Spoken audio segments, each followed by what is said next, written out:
5 وقت کی نماز یہ میرے نبی کی آنکھوں کی ٹھنڈک ہے، 5 وقت کی نماز اس امت کی شان پہچان ہے۔ اور اللہ تعالیٰ نے پہلی امتوں پر اتنی بڑی مشقت ڈالی کہ ان کی نماز مسجد کے علاوہ کہیں نہیں ہوتی تھی، مسجد میں ہی ہوتی تھی۔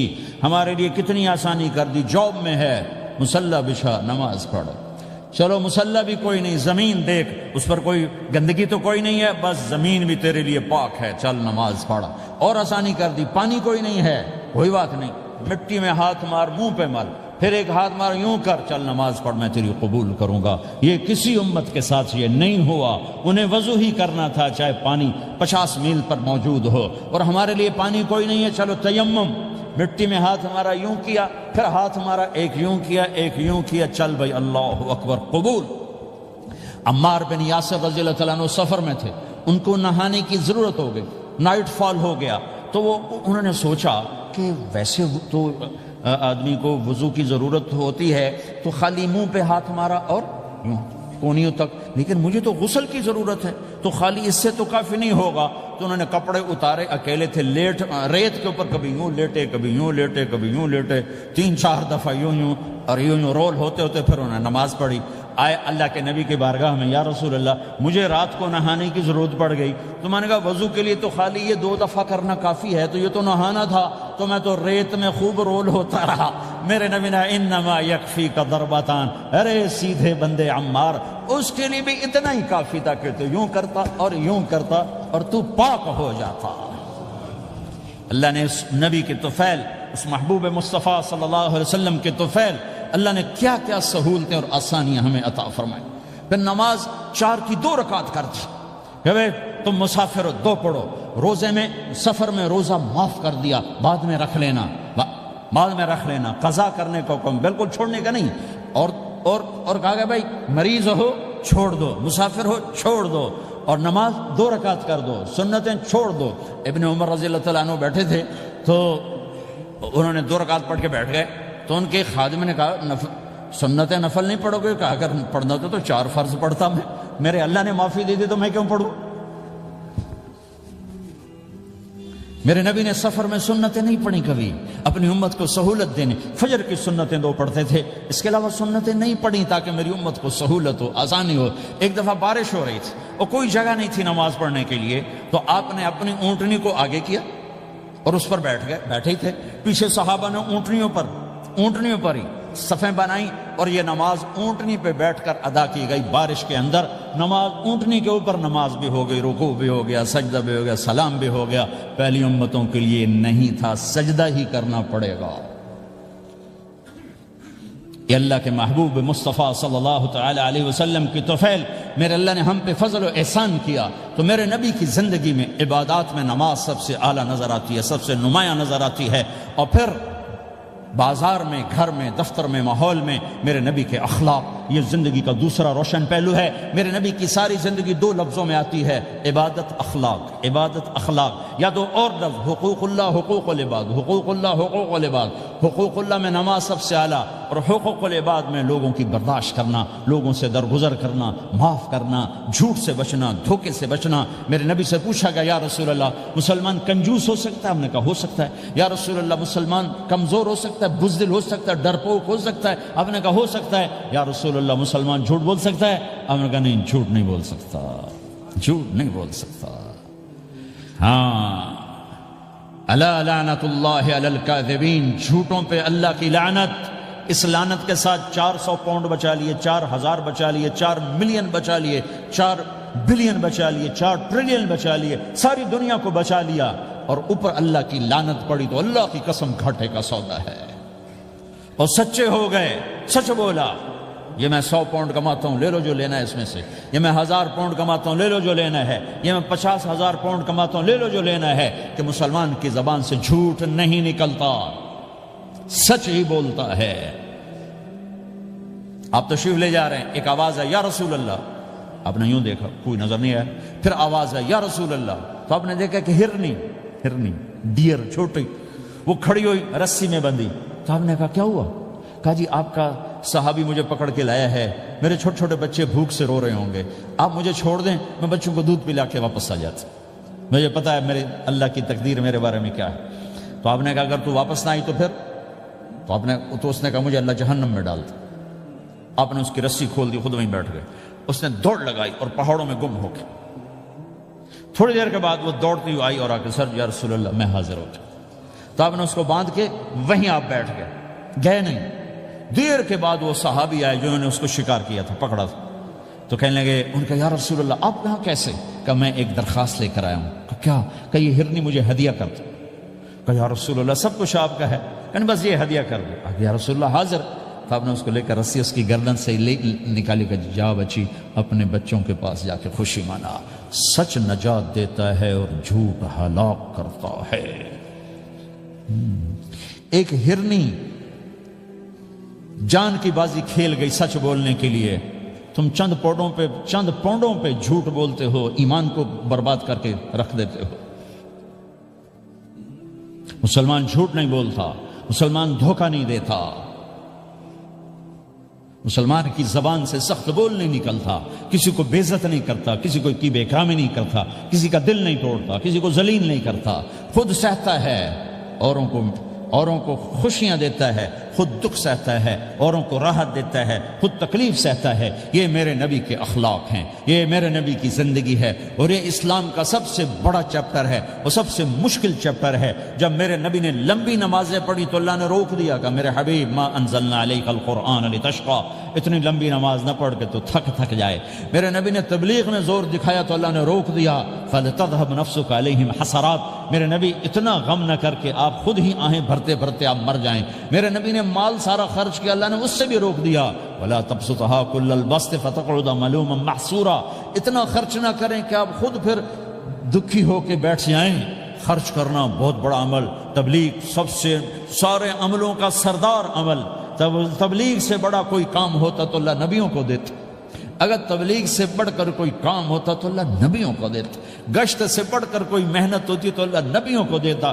950 سال نوح علیہ السلام گشتی کر رہے ہیں، اور اللہ کی مان لو، اتنا عظیم عمل کا میرے نبی درمیانہ نماز سب سے بڑی عبادت، میرے نبی درمیانہ کام، لیکن جب میرے نبی نے اخلاق اچھے کیے،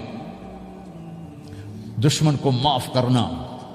تو ایک آدمی آپ سوئے ہوئے تھے، آپ کی تلوار لٹکی تھی، ایک آدمی آیا، اس نے آپ کی تلوار اتاری اور یوں ماری پسلی میں، آپ اٹھ کے بیٹھ گئے۔ اب وہ قتل کے ارادے کے لیے آ چکا ہے اور تلوار یہاں ہے، کہتا من یمنعک منی، اب بول تمہیں کون بچائے گا؟ تو آپ نے مسکراتے ہوئے کہا اللہ، تو اس کے ہاتھ سے تلوار گر پڑی، تو آپ نے اٹھا لی، آپ نے یوں سیدھی کی، اب تو بچا، تجھے کون بچائے گا؟ وہ کہنے لگا مجھے تو ہی بچائے گا، وہ تو اللہ کو جانتا نہیں تھا، کہا بابا مجھے تو ہی بچائے گا۔ تو آپ کہتے ہیں اس کا سر اڑا دو، یہ نبی کو قتل کرنے آیا ہے۔ میرے نبی نے فرمایا کلمہ پڑھتے ہو؟ کہا نہیں پڑھتا۔ کہا جاؤ معاف کیا۔ یہ میرے نبی کے اخلاق ہیں۔ 20 سال جنہوں نے قتل کے منصوبے بنائے، مکہ والے، جب آپ مکہ میں فاتحانہ داخل ہوئے، ابو سفیان سب سے زیادہ آپ کو دکھ پہنچانے والوں میں پیش تو آپ نے ابو سفیان کو عزت دی۔ جو ابو سفیان کے گھر میں داخل ہوگا اس کو کچھ نہیں کہا جائے گا۔ آپ تو ابو سفیان کو بلا کے سولی پہ لٹکاتے، اور آپ کہہ رہے ہیں جو ابو سفیان کے گھر میں جائے گا اسے کچھ نہیں کہا جائے گا، جو بیت اللہ میں ہوگا اسے کچھ نہیں کہا جائے گا۔ سارا مکہ سامنے، آپ یوں بیت اللہ کا دروازے پر یوں دونوں ہاتھ ایسے ٹکا کے کھڑے تھے، پھر آپ نے کہا میں کیا کروں گا اب تمہارے ساتھ؟ تو سہیل بن عمر نے کہا آپ کریم ہیں، کریم کے بیٹے ہیں، تو آپ نے کہا جاؤ میں نے معاف کیا۔ یہ اخلاق آج مٹ چکے ہیں، مردوں سے، عورتوں سے، علم والوں سے، خانقاہ والوں سے، تبلیغ والوں سے، سب زیرو ہوئے پڑے ہیں۔ جب تک یہ اخلاق زندہ نہیں ہوتے اسلامی زندگی قائم نہیں ہو سکتی، اسلامی معاشرت قائم نہیں ہو سکتی، اور دین دو چیزوں سے آگے پھیلتا ہے، ایک دعوت اور ایک اخلاق۔ دعوت اور اخلاق، دعوت نہیں ہوگی تو اخلاق وہیں پڑے رہ جائیں گے، اخلاق نہیں ہوں گے تو دعوت کوئی قبول نہیں کرے گا۔ میرے نبی نے کتنے معجزے دکھائے مکے میں، نہیں کلمہ پڑھا۔ بدر میں ان کے 70 مارے گئے، فرشتوں کو دیکھا، جبریل کے گھوڑے کی آواز سنی، کلمہ نہیں پڑھا۔ خندق میں شکست ہوئی، کلمہ نہیں پڑھا۔ پانی نکلتے دیکھا انگلیوں سے، کلمہ نہیں پڑھا۔ ایک بکرے کا ایک بازو پکایا، ایک بازو بکرے کا، ایک اگلا جو بازو ہوتا، اور 40 آدمیوں نے کھانا کھایا اور ایک بوٹی کم نہیں ہوئی، کلمہ نہیں پڑھا۔ لیکن جب میرے نبی نے کہا جاؤ معاف کیا تو سارے ہی کلمہ پڑ گئے کہ واقعہ یہ اخلاق نبی کے ہو سکتے۔ حنین کی جنگ میں جب بھاگے لوگ، شکست ہوئی، تو ایک صحابی کا بھاگتے ہوئے پاؤں ہمارے نبی کا پاؤں پر آیا، اور جوتا سخت تھا، تو آپ نے کہا اوجعتنی، اور آپ کے ہاتھ میں چھڑی تھی، آپ نے اس کو یوں ماری، اوجعتنی، ارے تو نے مجھے کتنا زیادہ درد پہنچایا، دکھ پہنچایا۔ وہ بیچارے پگھل کے رہ گئے اور پریشان ہو گئے، اور فرماتے ہیں سارا دن میں پریشان، ساری رات پریشان کہ اللہ کے نبی کو میں نے تکلیف پہنچائی، اب میرا کیا بنے گا۔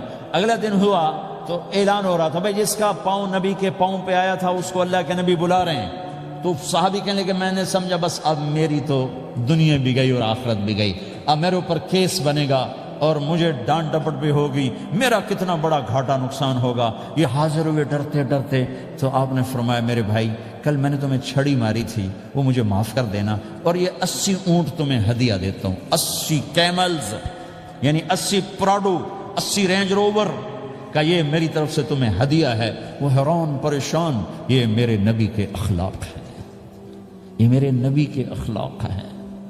کانٹے بچھانے والی نے 4 دن آنا چھوڑ دیا، بیمار ہو گئی تھی، تو ہم نے اب کیا بات ہے، وہ ہمارے راستے میں اب کانٹے کوئی نہیں ہیں، کہا جی وہ بیمار پڑی ہے جو کانٹے بچھاتے تھے، تو آپ اس کے گھر چلے گئے، ماں جی خیریت تو ہے، اب ٹھیک تو ہیں، کہا بیٹا مجھے کلمہ پڑھا دے، بس تیرے اخلاق نے مجھے فتح کر لیا ہے۔ میرے بھائیوں یہ چیپٹر بھول چکے ہیں، بھول چکے ہیں، بھول چکے ہیں۔ جب تک یہ چیپٹر زندہ نہیں ہوگا زندگی اسلامی نہیں بنے گی، معاشرہ اسلامی نہیں بنے گا، اور آگے قوموں کے لیے اسلام کا دروازہ نہیں کھلے گا۔ ہمیں معاف کرنا آتا ہو، ہمیں گالی دینے والے کو دعا دینا آتا ہو، غیبت کرنے والے کی تعریف آتی ہو، اور غیبت کرنے سے، غیبت سننے سے اپنے آپ کو ایسے بچاؤ جیسے زہر سے بچاتے ہو، جیسے آگ سے بچاتے ہو۔